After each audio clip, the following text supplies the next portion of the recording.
Welcome back to Voices of Vermont, where we engage with local and national topics that affect our community here, and there are plenty. Those days we are joined by our usual powerhouse panel, the usual suspects, Fisk, Sandy Baird, the Queen, and Steve Goodkind, and then we're going to review three of those issues. First, we're going to start with a topic that is on everyone's mind here in Vermont. It's the homeless epidemic, with very disturbing, scenes in downtown and some safety issues. We'll start with a video that shows us how the city tries to cope with this situation, and then we'll come back on the set for a discussion. Burlington providing campsites and supplies to families moving out of state-funded hotels and motels. Thanks for joining us at 6. I'm Kiana Burks. And I'm Darren Perrin. 12 campsites at North Beach are available for those who need it, and the city is asking for even more help with donations. Our Lucy Kale joins us live at North Beach now. Lucy, what does this mean for families? Yeah, Kiana and Darren, this allows families to have a temporary shelter as the state-funded program ends. But the city stresses that this is only a temporary solution to a larger issue. Officials in Burlington all in on an effort to get families shelter after the end of the state hotel-motel program. Many say they can't find affordable housing and have children with disabilities who need special care. So our hope is to provide a small sense of some kind of stability to these families with children while we work on advocacy measures at the state level. Advocates have already received several donations and are asking for camping items like tents, flashlights, sleeping bags, and water jugs. Feeding Chittenden will provide food to families for the time being. So that's not even scratching the surface of the number of people who are experiencing homelessness, who are unhoused right now. We're just trying to do what we can for as many people as we can. But the camping is only temporary while the city figures out next steps. On October 15th, the North Beach campgrounds close and many families will have to turn to emergency shelters. City officials are hoping the state will reinstate the hotel-motel program or another option for families needing shelter, at least until more permanent housing becomes available. As much stress as service providers feel, I can't even imagine what it must feel like to be a family or to be someone who's in this situation. Our Ike Ben David joins me now. Ike, you spoke with families who are utilizing the campsites here at North Beach. Yeah, Lucy, that's correct. Camping is not how James We Met says he expected to be living with his family, but he says it's the only option. We're the most vulnerable of vulnerable. James We Met is living in this tent with his wife and 2 kids, both of whom have learning disabilities. At the North Beach campground, the father and husband doing what he can to stay strong for his family. Just trying to get through my days, and it's quite difficult. This was the option they were given after their eligibility for the state-run motel program expired. They're staying in one of the dozen campsites at North Beach that the city set aside for displaced families. We Met sought me out to share his story publicly, hoping more can be done. Yeah, is this what the state should be doing, putting families in tents? I think they can be doing better. He says they ended up homeless after a no-cause eviction and have been looking non-stop to find housing. He says the issue is there are no units available. It's just trying to better our situation and find permanent, stable housing. Questions remain about what's next as the nights are getting colder. Okay, you want those? To be honest with you, too, it's cold, getting colder now, and waking up at 3:30 in the morning, freezing, and trying to get a fire going just to get that warmth until the sun, peaks come around 7. It's probably one of the most difficult parts about it.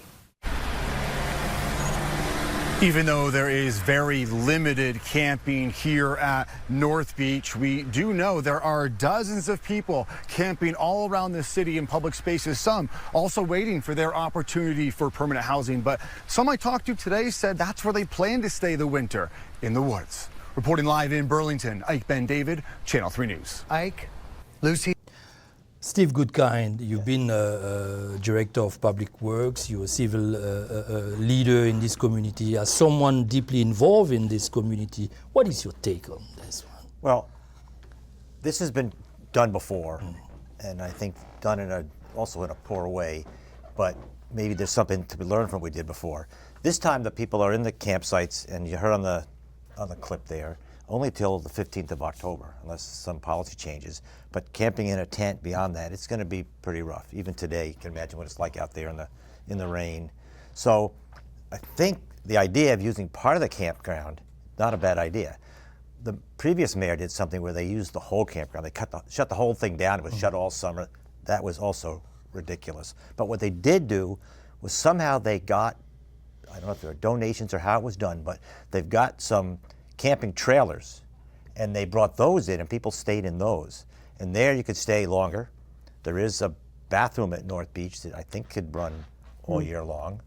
And I think that it was a more viable thing, at least for something. Now, this is a very small effort here. It's only 12 families. At this point. And it's, well, that's what it is now. And they're talking about the campground's going to close in 3 weeks. So this is really, really a stopgap. I think they would have done better if they had tried maybe to do something like was done before, maybe provide 12 trailers. Then you're solving at least a problem maybe through the winter for 12 families. This, unfortunately, doesn't solve much of anything.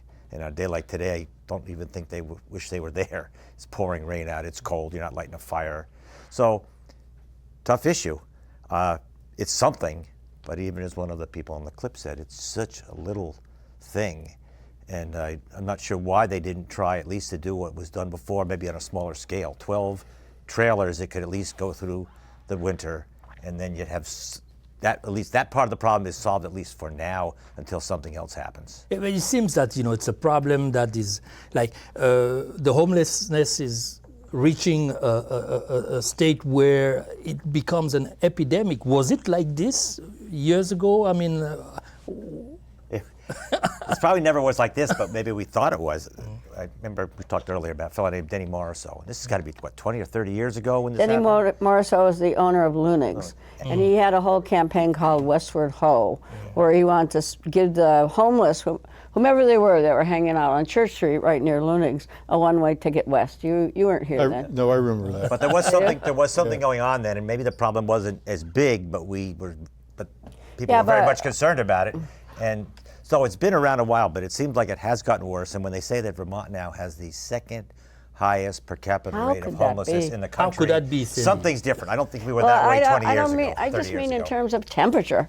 Why, the homeless, it would seem to me, would be better off certainly at other places, particularly in the winter. I mean, who knows when they take do these numbers? They might be in the summer. Yeah. I don't know. I'm sure it's seasonal. But we are known as the second highest now, which is pretty remarkable. We're so good to them. Places. We're not particularly good to them. That's kind of a myth. Is it? Oh, I don't know. Well, but that's what every city would say. We're pretty good to them. I would just ask a simple question. Right. How could any city afford to house the homeless? There are hundreds of them. But relatively speaking, we're pretty good. I'm not saying we're doing the job that has to be done, but we're pretty good. I did not say that, Steve. I'm just saying it appears to me to be an impossible task. It is. In the end, especially you're going to put them in a trailer all winter. They're stuck in a trailer with maybe 4 kids. You'd lose your mind.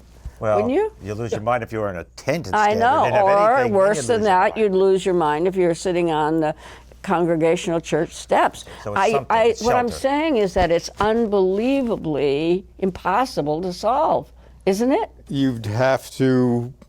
It's economic. Yeah. And housing has doubled in the last 5 years. Doubled? Pretty much, almost doubled. In Burlington, I mean, rents are. A 1-bedroom apartment could be $1,700-$1,800 a month. A house that I paid 10 years ago for my house $216. It's $434 now. You don't know how according much to I pay Zillow. for my house? No, but it's just you can't afford. know it.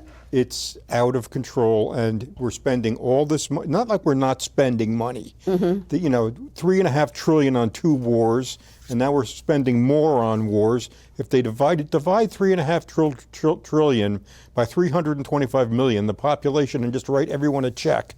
End of problem. Oh, I don't know about that, but Well, mathematically that for a works. I year. got a feeling For a that year wouldn't or solve so. anything. And, So you seem like it's like hopeless. I mean, I'll tell you why I believe it's hopeless.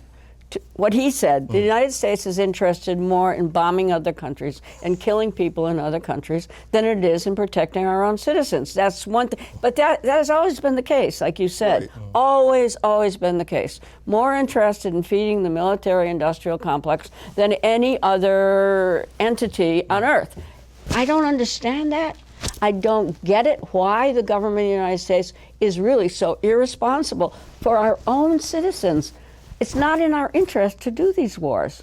It's somebody else's interest. Maybe it's in Zelensky's interest. Maybe it's in Netanyahu's interest. It's not in the interest of the United States. So instead of acting in the interest of our citizens, they bomb everybody else, and they don't protect citizens right, at and home. they say that they have to do it because if they don't, you know, these bad actors will take over. These bad guys. Yeah. Well, those bad guys But might be there's bad also- guys, but our guys aren't so great. there's either. also the drug issue. I mean, Yeah. is it Oh, the Right. like fentanyl. making Right, right. the situation worse? I think that's, if you look Yeah. back, talk about the Yes. Denny Morrisseau days or whatever, the drug problem was not what it is today. And for better or worse, a lot of the people that are on the streets, you see, like on Church Street or those areas, it's mental health or substance abuse. Yeah. Now, there are families, like you saw in the clip there, but those people aren't on Church Street. You don't see them at all. They're almost invisible. And they Yeah, you don't they see need the help. kids. You don't see kids. You don't Yeah. see families. The people that you see that Where do seems to they be go? causing a lot of public ire, those people are not families. And they're Families and aren't they're getting very help. I visible. agree with that. But I do know one thing. I'll say it anecdotally, and I'm not going to use names, but there does seem to be apartments available. That's what's weird. I know someone who I would have thought would never get an apartment and just did. Wow. At market They rate. had nothing going for them. But- Well, they got a Section 8 that pays for part of it. But Steve, what you said last time, where a lot of these people get a check. It's not enough to rent an apartment and live like a middle-class person, but it's enough to buy drugs. They could get an SSDI check for if you Yeah. have a mental illness. You And may there are be a lot eligible of for drugs in these SSDI. encampments. So is the system in general, the U.S. system and our local systems, are producing those homeless? I don't. In a way, capitalism is always going to do that. However, as Steve points out, it's much worse because of drugs. Yeah. Like, I will go back longer than 20 years ago when I Whatever first that came was, here yeah. in 1968. There wasn't one homeless on the streets in Burlington. There was one guy who was a drunk, and he was kind of homeless. And they gave him a spot in the basement of, I think, the Finbars building. Well, they put him in jail. There was They put him in jail over the It winter. was a jail. That's where you go. Yes. Down drunk. It was a He was jail. like that. I'm not going to mention the guy's name because I like the guy, and I don't want to disgrace the Everybody- dead. Someone at the table. He's now dead. But that was then. However, this drug thing has so taken off. So many of the people that you do, I'm exempting families because, as you say, they're invisible. They need help. They need help. But the people that I see on the street every day are not families. They're single people. And they're harder to help. They're harder to help because they're yelling and, I mean, unfortunately, they are out of control, basically. Right. I see everyday fights. I see people yelling and screaming. Needles all over. Needles all over the place. I don't know, what do you do about that? I have no clue. Well, None. the cities, they have a place like Sears Lane used to be. Yes. It's just a dump where everybody just does whatever they want for the spillover. Yeah. Then you have your, Salvation Army and your different, there's a shower store over here Where? on Winooski. There's a store, you just go in and take a shower. Really? And they give you That's a good switch of service to know clothes. about. But And, yeah. but, and then mental health. Yeah, and that it poses also, a problem of security, and then also, more and more towns, more and more cities are, going against the homeless, they're criminal. I mean, well, as a legal. Okay, but that's interesting because I used to go on Wednesdays to the Bagel Bakery to meet with the mayor when it was Merle Weinberger, and the attitude in the people who met with him was really bad. I mean, their attitude was lock these people up. I want to remind, and I always did in those groups, I want to remind people, we have a Constitution of the United States. You cannot lock up people who are nuisances. Moreover, you can't lock them up even if they commit a minor crime. Disorderly conduct is the usual crime they're committing. That doesn't even have a criminal penalty very much. How do you balance, public safety with the rights of the very rights of these people, even if How do you balance it? What I'm saying is, it's insoluble. Well, it's got to be solvable. Okay, you think about that. I don't have the answer. You keep him in jail. You can't keep him in jail. It's against the law to keep him in jail. But the worrisome thing to me was what those people who are very concerned, very decent people were saying. Lock him up forever. I'd say, excuse me, we are in the United States of America. We have certain rights. And they would still say, lock them up forever. It can't happen. But as you do know, and I'm not saying it's forever, but Vermont deinstitutionalized the mental health system. Right. And when that was happening, this is years ago. Yes, it was predicted that these people are going to just be out there. They've got nowhere to go. Right. That's exactly what happened. It wasn't a surprise. But some of the people you're seeing now are the result of that effort. And they were. There was a place for them. There was a place for them. Well, wait a minute, Steve. Even to put people in a mental institution against their will, you have to go to court. Correct. Correct. And the court has to say that you are a nuisance because of a mental illness, which requires psychiatric evaluations. Correct. Most of those people are simply, I hate to say it, nuisances. It's not necessary that they're mentally ill. So there's no basis to lock most of these people up. And even if you did, lock them up, it wouldn't be for long. No, I'm saying it's not a permanent thing. It's no, they get some treatment and maybe they're a little bit better, but maybe that doesn't happen. Yeah, but how often do these? Okay, the other thing about the mental institutions, deinstitutionalizing people, they would deinstitutionalize them if those people stayed on medication. If they didn't, right? And the medication are awful. They're awful, and they get used to it, and they have to be changed every few months. Yeah, and so which requires supervision by doctors. Right, it's a complex. Then you're basically housing them at that point. There's a question, though, because I heard that the city or the state is providing places for people to get access to medications in case of overdoses. There's going to be one in Burlington and maybe one other. That's with Narcom, right? Not even one yet. No, the Narcom is different. This is actually a safe injection site, which they're looking to establish one in Burlington to be the only one in the state. I think someone else has petitioned for one other one. I think our mayor is in favor of that. It saves lives, but it doesn't change anything else. Correct. Before we move to the other topic, Kim, you've lived in big cities, I would say metropolises, before you came back to the beautiful Vermont, where we feel very good. He was in New Jersey. Yeah, but how was the situation over there compared to here? How? It's the same, and they handle it in the same way we do. They have an area where the people that don't want to be in institutions or in Salvation Armies, or they don't want help. They just want to be homeless, and so like Sears Lane, they have a place like that. Then they have the Salvation Armies and whatever else they are. And then it's the same exact thing. I know, it's the same in all cities. It's not just because it's Burlington. But let me tell you, I want to take you to task about Sears Lane.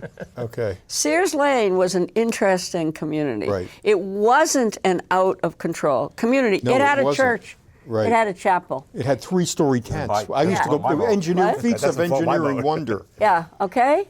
But it had a quasi-government, probably as good as ours. Yeah, and they didn't let the drug lords or the pushers take over. Right. They kicked them out. But guess what? They got bulldozed. Why? I know. Southern Connector. Yeah. Because of the Southern Connector. I don't know if we can segue that with the issue of First Amendment.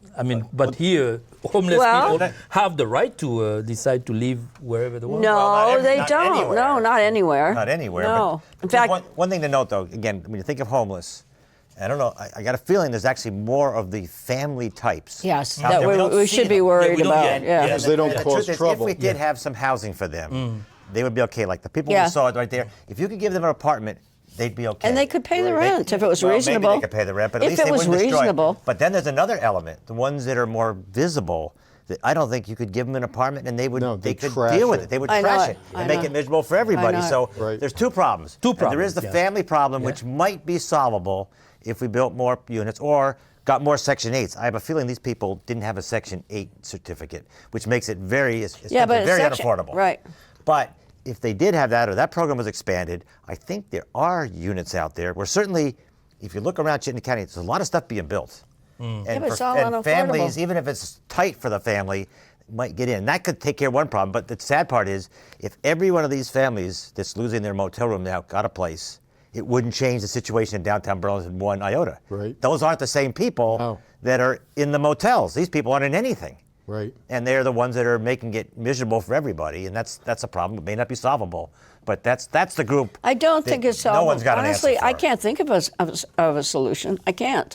I have to give it to. I don't have it either. No one has yet. I don't. I know. Well, on this note, we'll pivot to a topic that is making waves both locally and nationally. The First Amendment, Sandy, I said that, is being tested at UVM, where the students, a student group called the Students for Palestine, Justice in in Palestine was suspended. The group, the organization Yeah, was suspended. which I don't John understand. Franco, Yeah, right. your colleague John Franco, he's filed a suit against UVM on Correct. behalf of this. You are close to the dossier. What do you think? What is at stake here? What is Well, at I'll play? just talk about what has been filed and why it should be nationally paid attention to. And that is that during the spring there were encampments of students who were protesting the war in Gaza against, I would put it, Israel's war against Gaza. And at that time they were protesting, they had encampments on university property. As a result of that, they faced administrative punitive action. Some of them were suspended. However, the individual students often got reinstated. However, a whole student group that was a registered group on campus was kicked off, suspended from campus, and they have not been reinstated. And that was a group called Students for Justice in Palestine. And it's a national group in many campuses. They were kicked off. I don't understand the basis of it.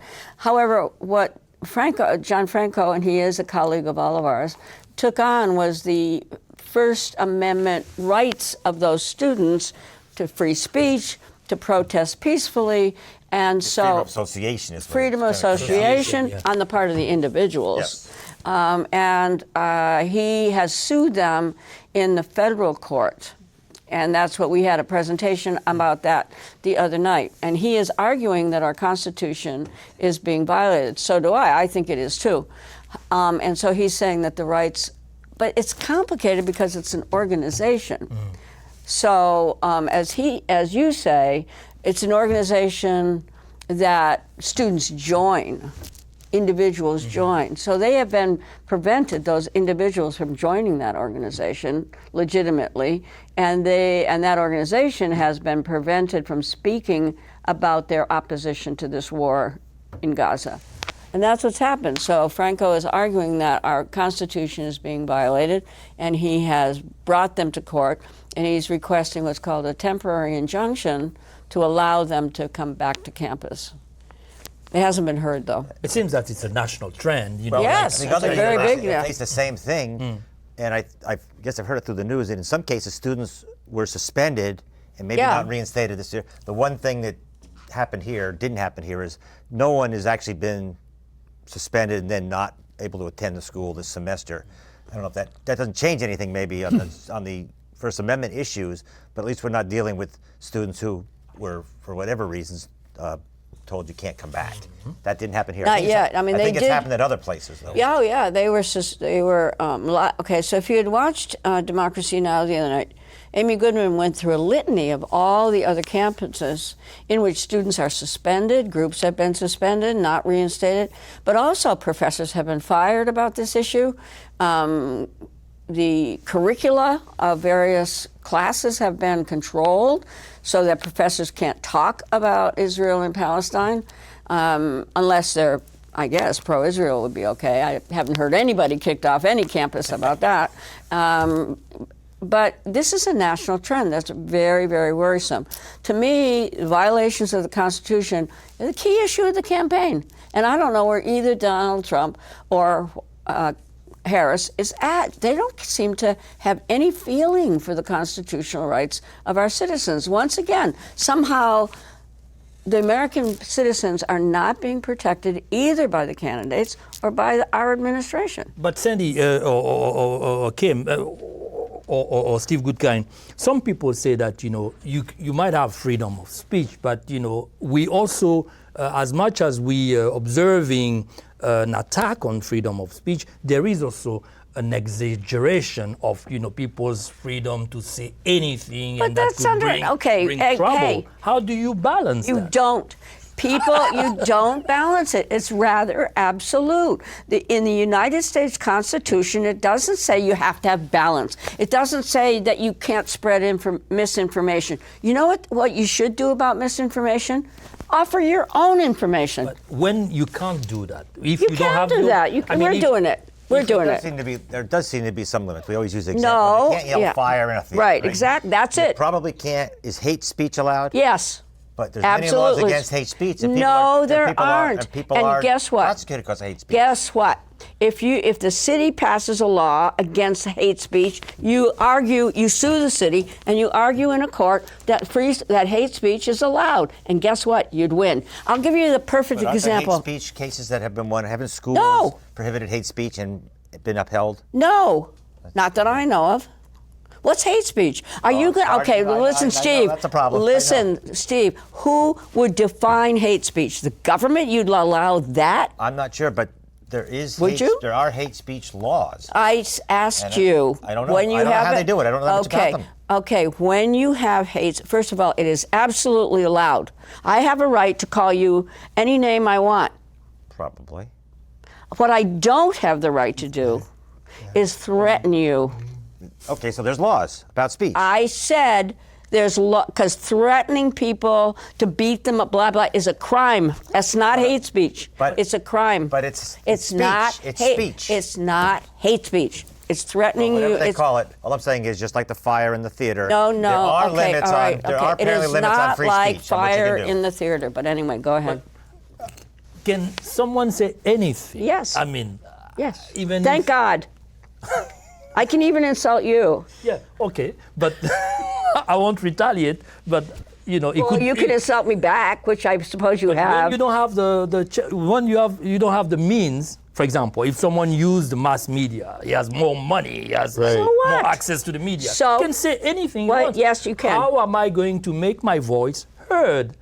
Okay, first of all, you're confusing two things. Mass media are owned by corporations. Mass media, because it's owned by a corporation, can control what is said. It's a right, it's a public right, not a private right. It's right. It's a right you have. Listen, the United States is key on this. Freedom from government. You don't have freedom from corporations, obviously. They exploit you.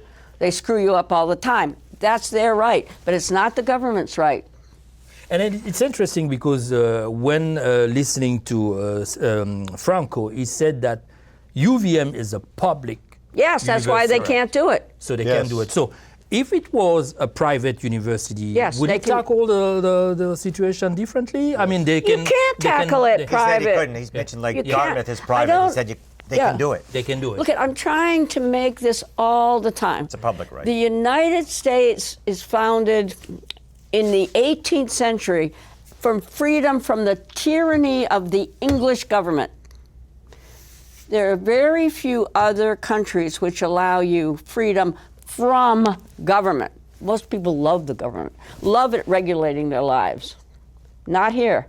People have a real sense of freedom from government. But yet we elect the government. So what? We still want freedom from it? Yeah, you elect them. There is a consensus, right? If you want but a there's law. not census that they can control your speech.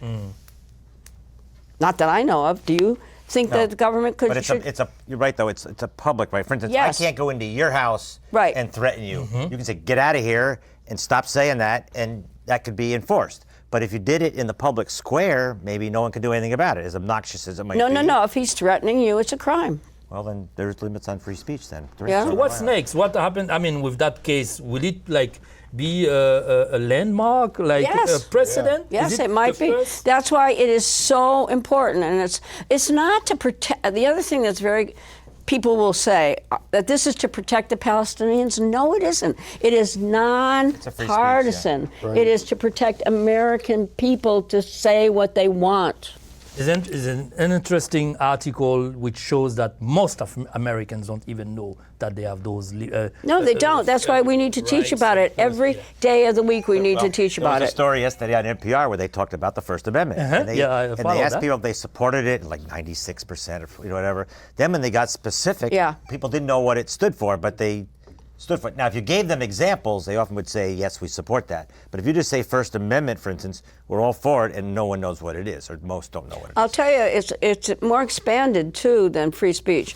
Free speech, freedom to assemble, freedom to worship or not, as you please, free press, free elections. Most people didn't know that. Yeah. They knew the free speech one, but they didn't know the others. They support it, but there's even less support, though, if you ask people, well, today, if we were voting like they did in 1781 or whatever, 87, would you support it? A majority still supports the First Amendment, but it's not like 96% support it. Americans are jealous of the freedom to speak. Thank heavens. All right, it's also a gun. Yes. Okay, let's turn. We better not get into the Second Amendment. Let's turn then to the last leg of our program. It's about death penalty. A man was recently, executed in Missouri, and then let's watch the video, and then we'll talk about the same guy that I was. Just the last hour, Missouri executed a death row inmate named Marcellus Williams by lethal injection. Now, Williams was put to death over the 1998 murder of newspaper reporter Felicia Gale, and the execution coming hours after the U.S. Supreme Court denied a stay of execution just a day after the state's governor and the Supreme Court both denied clemency to Williams as well. And all this after a prosecutor from the original trial said Williams was innocent, claiming no evidence actually tied him to the crime. Williams' execution was one of 5 scheduled in the course of a week across the country, the first one being Freddie Owens in South Carolina this past Friday. NBC's Yasmin Vasugian has been following this story. Yasmin, can you tell us the latest here? That's right, Gotti. The third in Missouri this year, the 100th execution in the state since executions were reinstated back in 1989. 5, by the way, in this week alone across the country. We're talking about Missouri, in which Mr. Williams was executed just a couple of hours ago by lethal injection. Alabama as well, Oklahoma, South Carolina, Texas. The timing of it all, right? You ask, why are all 5 of these executions happening in this week alone, is really just happenstance in the decision-making process by some of these kind of state Supreme Courts. I will say, though, the argument that was being made by Mr. Williams' attorneys to the Supreme Court to, in fact, stay this execution was waiting to till a decision was made by a similar case, as they saw it, that was going to be argued in front of the U.S. Supreme Court on October 9th. A statement that was made by the Innocence Project saying this, and I quote, "This closely resembles that of Richard Glossop, who remains on death row in Oklahoma because the state court similarly refused to accept the state's confession of error." If you remember, just yesterday, the state Supreme Court in Missouri essentially did not accept the prosecuting office's admission of possible error in Mr. Williams' case, hence why we are here today. Mr. Williams losing his life to execution by lethal injection just a couple of hours ago amidst a huge week of executions happening, Gotti, across this country. Marcellus Williams executed in Missouri. Kim. Yes. Horrifying. It is horrifying. In this case with Mr. Williams, the family didn't want him executed. And the family of the victims. of the victims did not want him executed, and the prosecutor did not want him executed. But he, I think, according to what Steve told me, this is another, the guy I knew about was in Texas. You mentioned a guy in Texas that you saw a clip about. So he's a different guy. Right. Altogether. So I mean, what's the rush? If the prosecutor was uncertain and the family didn't want it done, and there was evidence as to his innocence. Yeah, so the DNA was mixed up. Collected poorly. The state did a bad job prosecuting. The prosecutor knew it. So that I don't understand. The other end of the spectrum is the fellow in Texas who 16 years ago sexually assaulted, and then bashed the head in of his 3-month-old daughter. And he's been in appeals, and now he finally said, I'm not appealing anymore, I'll take my sentence. So the guy in Texas basically dropped any appeal further staying of his execution. And in his case, there was no evidence that he was innocent or anything. I'm not in favor of the death penalty, but are you or not is the point. I'm not in favor of it. Right. Just saying, in his case, it's hard to be real sympathetic. However, all other so-called civilized nations have given up the death penalty. It is the ultimate totalitarian method of a state that is interested in a totalitarian power. The government of the United States has never given up the authority to put people to death. And this is, like, to me, unconscionable in a free society. It's barbarism. Probably not doing us much good, that's for sure. First of all, it does no, but that's a pragmatic way to look at it. And you don't save money. No, but let's look at a non-pragmatic matter. What are you saying if you're allowing your government to execute your people, your citizens? You are saying that the government is God to decide ultimately who should be put to death and who shouldn't be. I don't think any American, maybe a lot of Americans favor it too, but me as a free person think it is the ultimate weapon of a totalitarian government. Thank God all states in the U.S. are not in favor. I mean, yes, I want to say that. And I want to say that because there are, this death penalty is most active, I hate to say this, but in the South. South and the Midwest. It developed, I don't think Illinois has it. Well, Missouri does. Missouri, yeah, but that's a kind of a southern state. Missouri, you got to remember too. 21 states, I believe. What? I believe it's 21 states still have the death penalty. Okay, but Missouri was a slave state. The death penalty comes out of slavery, and most countries, like England, France, the whole EU has abolished the death penalty. In fact, one of the reasons I believe that Turkey could not join the EU was that it still had the death penalty. But the United States hangs on to it. Now, there are many, many states, though, who have said no, and Vermont is one of them. And as always, I don't know when the first, if not the first states that, so, but federally you can be still. Yes. And that was balance that. You don't balance it. You get rid of it. If you're against it, you get rid of it. If you're for it, there's no balance on these moral questions. Was there a time, I'll say in the last 30 years, when for some reason there was a stay of the death penalty in the United States? Yes. What was that all about?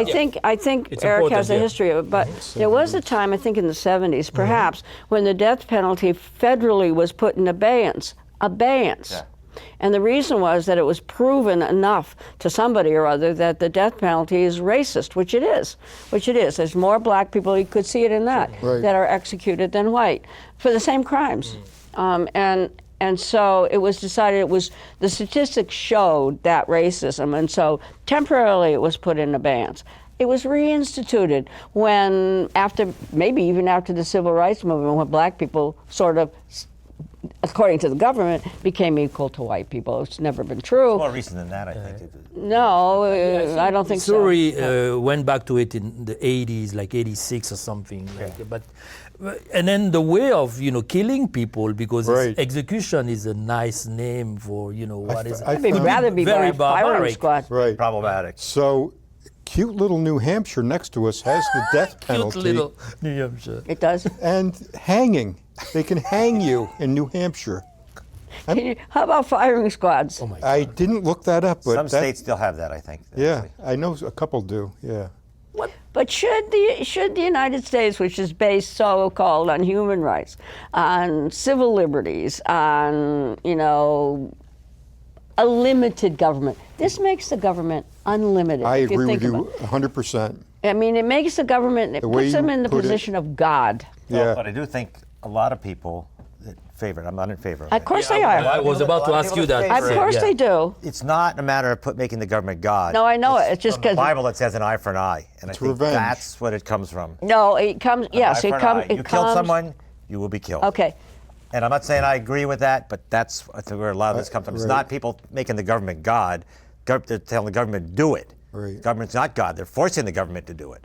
Government left to its own wouldn't care, but I think you got people that are the government. agitating for the death penalty. Hey, look, in my philosophical view, governments always want too much power. Always. They expand exponentially, always. I just don't see this one as, I think it's pressure from the other direction, and people want to It doesn't, we've always had it, Steve, always. That's right, well, it's biblical. Steve, you always say that it doesn't address the root cause of crime. It's not even deterrent. Of course not. Not at all. Of course, but that's not what it's based on. It's based on the government wants revenge, I guess. I don't know why. It is People want revenge. Right, people want revenge. Look, I want to give you an example. Yeah. My daughter was murdered by a white guy. My daughter was an African-American girl, murdered.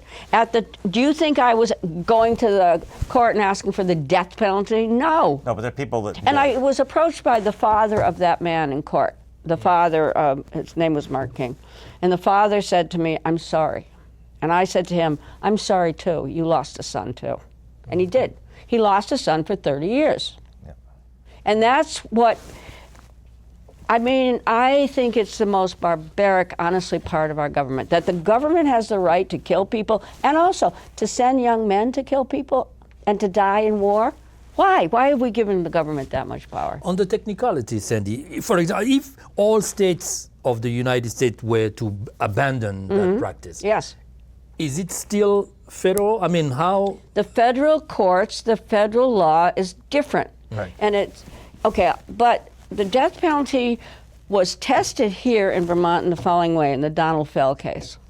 In the Donald Fell case, it was an interstate crime. He took a woman across the lines to New York and kidnapped her and I think killed her. The federal government then, that case was in the federal courts, which has a death penalty. And the federal courts, the federal law was asking Vermont to put that guy to death. Somehow didn't happen because our prosecutors, our attorneys, our state has a sense of justice and mercy. Okay, once, you got to remember there's something that in human nature has to be recognized, mercy.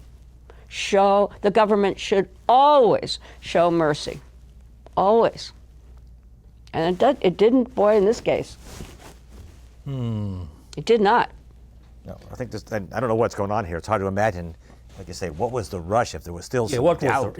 What was the rush? Because there's a rush to uphold the death penalty in this country. Now, the last thing I will say about the subject. Also, you hate to say it, but it's an election year. Yeah. Well, it could be that. So you have to, you have to prove show strength. Often when you read these stories, though, of someone who appears to be, there's this doubt, and you read that the prosecutor hid evidence, or the prosecutor did all things that weren't right just to get the death penalty. But this case, the prosecutor didn't want the death penalty. So this one bears some looking into. What the hell went on? Right. Because he was black, too. Remember. But as you said, the election year, everybody has to show the muscle. Well, what did Trump do with all those boys who were in New York? In New York, he wanted. I believe he. I know, and they were innocent. They were innocent. There you go. Oh well. Okay, so those are the issues. No, we didn't solve it because it still exists. No, I'm kidding. So we can. I know that we can compare the U.S. to the mullahs and ayatollahs and other tyrants around the world, but how can we, give lessons to people who are? Well, I don't think we can. Yeah. Frankly. Well, we probably can't. But I go back to my point. I think it's whatever religion. I think religious countries tend to have more belief in the death penalty. I think it comes from their religious beliefs. And Yeah, we're stuck with the religious beliefs of some people in this country that want an eye for an eye.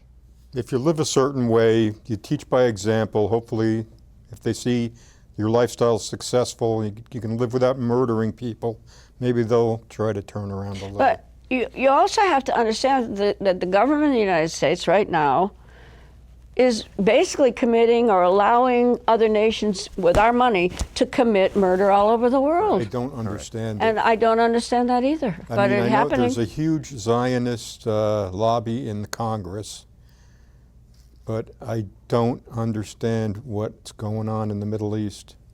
And well, that's the last thing. In our country go to peace when people are dying, and Zelensky coming in this country. Is he here now, isn't he? He's asking for Maybe more they're money. at the UN, apparently. No, and also, isn't Netanyahu here? I think at the UN also. That Why are they at the UN? The To UN's explain having themselves? some big session. This is there's some annual or biannual or semi-annual session. So all leaders from all over the place, not everybody, but a lot of them are in this. They're in New York right now. I don't want to ignore the fact that the United States has always been a hope of the world in a lot of ways. But there's a lot to correct about the United States also, and that's what I'm into.